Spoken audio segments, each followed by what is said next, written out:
Welcome back to the Daily Rundown. Guess what? It's that time. It's time to have a look at everybody's favourite topic without looking at the autocue. What is it? Weetabix. That's Stephen's. Favourite topic? What's everyone's favourite topic at the moment, Jacqui? Come on. Oh, it's not politics, is it? Oh, that was very broad. We're going. No, it's not everybody's favourite, is it? Brexit. Right. I was nearly there, breakfast. And by me saying that, I've broken the office ban, and I'm probably going to fined. I'm going to have to put money into the Brexit. Yeah, there's a fine waiting for me outside. There's some disagreement at the moment over whether Article 50 would need to come before Parliament in order to be triggered. Former journalist Baroness Wheatcroft has today said if it does go to a vote, the House of Lords might actually delay things. Some fear that delays in the Lords may lead to a second referendum. Now, a legal challenge on whether the government can trigger Articles 50 or not without the authority of Parliament will be heard in the High Court in the autumn. What do we think of this, apart from being sick of talking about it? I know. The thing is, it was very relevant to our lives, so we have to do it. What do you think of this? I mean, surely Parliament should vote. Do you think Parliament should vote as to when to trigger Article 50?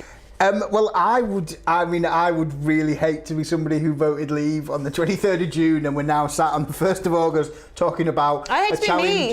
I have to talk about it every day. A challenge in the autumn, whether we're going to challenge Article 50 that will then mean in 2 years' time we're going to leave the EU.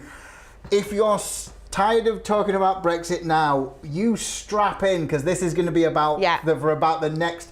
You could have a child, you could make a child, have a child, and probably celebrate a couple of their birthdays before we even need to deal with this. We're talking about a timeline now, our suggested timeline of 2 to 10 years. Just get on with it. If we were to leave the EU. I think we should just. I voted to remain. I'm not a leaver. I think we should have remained. But now you are a leaver, though. Well, because my surname is Scottish, so I can just go back to the country where my family are from. Still technically leaving, Stephen. Still technically leaving. Well, you say leaving. I just say maybe I'm just going outside for a smoke. That's it. I'm not leaving the EU. I'm just going to go on the veranda for all the chat that we're having about it. I mean, do you think that this is sort of? How do you feel about this talk about second referendums? Changing the terms of what we voted on, that type of thing. Do you not think that kind of flies in the face of a democratic vote in the first place? I do. Regardless of what you voted, do you know what I mean? Yeah, can you have a second referendum? You've had a referendum, you've voted, all right, you might not agree with it or you might agree with it, but that is it. Yeah. If we're going to have a second referendum, you shouldn't be having any. Would you be a little bit worried about as to where that might lead in the future if that's how we were now going to do things? Well, yeah, because it makes no sense at all. Yeah. Would you think that we're at a stage now where we should just accept that Brexit was the result? Yeah. And that's very... Yeah. Whether you like it or not. Yeah. Yeah, we think we should accept it and we should move forward. Yeah, I think, definitely. Personally, I think it's a huge error. As the days go by, we see more and more companies. I mean, the idea that straight after it, Cornwall voted to leave but still wanted to keep their EU money. The farmers farmers were apparently very, very pro-leave, and they've now found out that leaving the EU means that they won't get the EU funding. It just that seems to have been. It just seems to have it's going to affect a lot of things. That EU funding, Exactly, it's going to cost. But the thing is that as Jacqui says, we voted for it. We should do it. What worries me even more is if we have a second referendum. I mean, we already live. We've had a democratic vote, and what we've ended up with is a prime minister that we didn't vote for. And cabinets we don't vote for, a queen ruled by a queen we don't vote for. So democracy is all great. I just think that if we have a second referendum, my concern is that we sat on the sofa can understand this concept, and a lot of people out there can understand this concept. But I think that the people who won't be able to understand the concept of why we're having, or if we need to have a second referendum, are not the sort of people who want to sit down and talk about it. They're the sort of people who voted to leave and want to leave. I already think there are people who are thinking, well, I voted in June and nothing happened. Yeah. It's going to be a long time off. It worries me that by the day we hear not only the possible bad sides of Brexit, but also the fact that we quite clearly had no plan for what was going to happen. If we're going to wait for a legal challenge in autumn to see whether our government can activate a clause that's going to leave us for 2 years, we're now talking about whether we send it to an unelected House of Lords for them to kick it about a bit. It just seems that we've delayed. And as it stands at the moment, I think there's quite a healthy amount of support for us to remain in the EU among the House of Lords anyway. So in the House of Lords, where does that kind of leave us then? That the second referendum might be pushed. Oh, hopefully not. Well, I mean, how would you feel? I mean, sorry, Jacqui, you've already said you wouldn't be happy with that. No, I wouldn't be happy with a second referendum. Again, I mean, that's speaking as somebody who lost is not the right word, but who didn't vote on the side that was majority. Yeah, but I'm the same, Ross. I think to have a second referendum just makes a mockery of having a referendum at all. Yeah.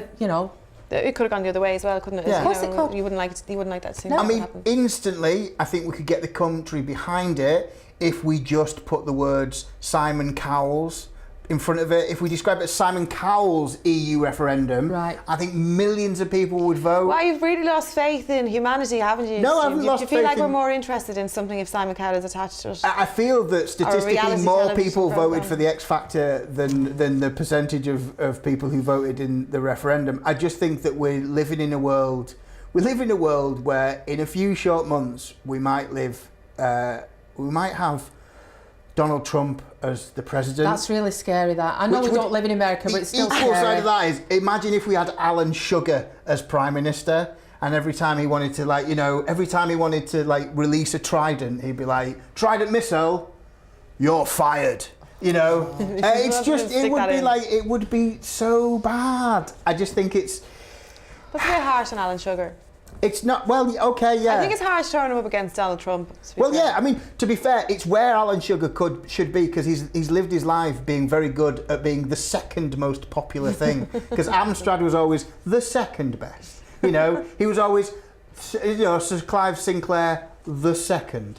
I wouldn't be surprised if his dad wasn't called Alan and he was actually Lord Alan Sugar. You're going to have to look that up. You're going to have to look that up. I am. We won't stick in Brexit too long just because I'm just completely going to manipulate the show so that we don't have to. Yeah. But I mean, do you feel worried about this? Do you feel worried that a decision can be sort of kicked, like you said, kicked around, overturned like that when the country or the UK has just get voted? On with it. Yeah, I think that's what everybody wants now. Just get on with it. We are. It's not healthy to be in a state of limbo like this, is it? As a nation, basically. Well, that's it. Either for us or for the EU. Not for anybody. I think we need to work clear what we're going to do. I think it's probably we're going to end up with a non-EU membership that looks very much like the EU membership.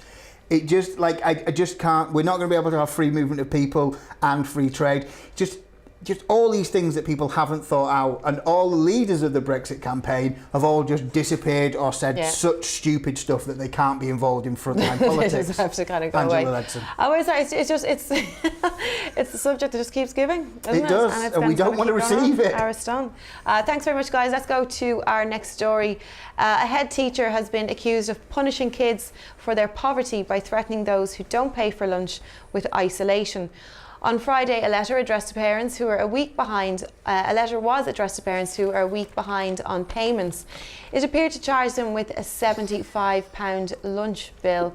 Now, the letter said children whose parents didn't pay up would be put in isolation and have their hot lunch taken away the next week.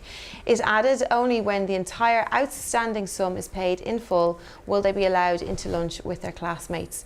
Now, the National Union of Teachers said the move was not appropriate and that it punishes those in a financial fix. Would you agree with that statement? Do you think it punishes? Yeah, I do. It kids in punishes poverty? You're targeting the kids. It's not the kids' fault. Yeah. And it also, like you said, it targets people who might have had a bit of cash flow problem that month. Yeah. Which everybody does at some point. Not even single parents, two parents who are working, like we're talking about food banks, which is so much stuff. More yeah, common, and this is a fact of life. So yeah, possibly a couple of weeks they're finding it hard to pay for lunches that week. Don't punish the kids and isolate them and everybody. Just, look at them over there. Yeah, that their ones are not paid. What would be a better way of going about it? Do you think, to communicate it? Because I suppose obviously they can't just provide them. They do have to settle them. What's a better way to go where the child doesn't suffer or isn't affected? Would you say? Is it a communication issue, or do you think there's the resources? Has this letter been sent out without any previous letters saying this is the route we're going to take? Is this just a letter sent out, this is what's happening, instead of saying this is the route we're going to take, if there's any problems, please let us know and maybe we can help? Do you think it's too aggressive as well? Yeah, it sounds like it was just like, you're having that letter, your kid's not getting fed. How would you react? Because you have kids. I know they're grown up now, but how would you react if they came home with that letter to you, and if they'd seen it, and I'd have stormed in school. Would you? Yeah. Are you that mum? Yeah, I can imagine. Yeah, I am. They probably wouldn't send it to you, even if they're not that Jacqui Wright. I would. Because you don't send out letters like that without any previous. Well, we don't know if this is true. If that was the letter that sent out. Hopefully there was previous communication, but it doesn't sound like it to me. Yeah, what do you think, Stephen? Well, I think it's time to name and shame. This head teacher is called Catherine Bridlesing. She also said, this is a lady who in March said, we are losing our country to a vampire squid of liberal values. Oh, wow. She was a conservative darling head teacher. She's a very hard, zero tolerance. She gives people... Right. Is she Miss Trunchbull? I don't know. She gives people sort of reprimands for slouching or daydreaming. Which, as a child, this sounds a bit like Miss Trunchbull from exactly. The letter. She is in an interview with the Daily Mail. My views, not the views of this channel. The lady said that the letter was, and I quote, sent in an attempt to encourage mum to change her ways and support her son by paying for his food.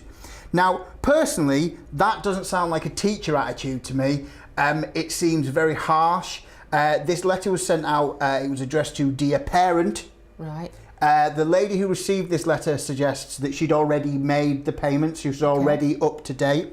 They describe it as, and I think this is the worst, they describe it as lunchtime isolation, where this child will be given a sandwich and a single piece of fruit, and that once they have cleared their bail, they will be allowed to join the rest of the school and get a hot meal. So they are now withholding hot meals. There's something Oliver Twist about this whole thing. It's wrong. It's so wrong.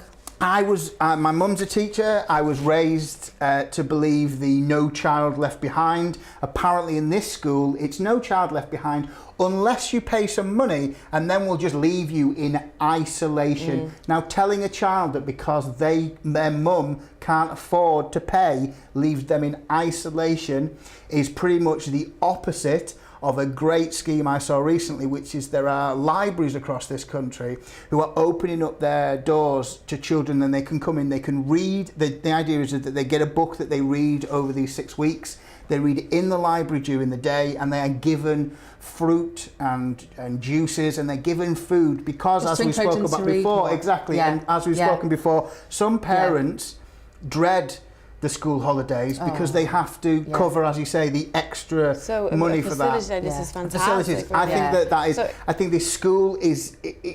It's the last thing you'd expect really from the school. Exactly, it's misguided at the very. To give them the most benefit I can, it's a misguided. I think it's fantastic to see the teachers though actually come out and say that they so wholly inappropriate, which is brilliant. Thanks very much for that, guys. We're going to go for another break. When I come back, we've got a fantastic musical guest for you, so don't miss that. See you soon.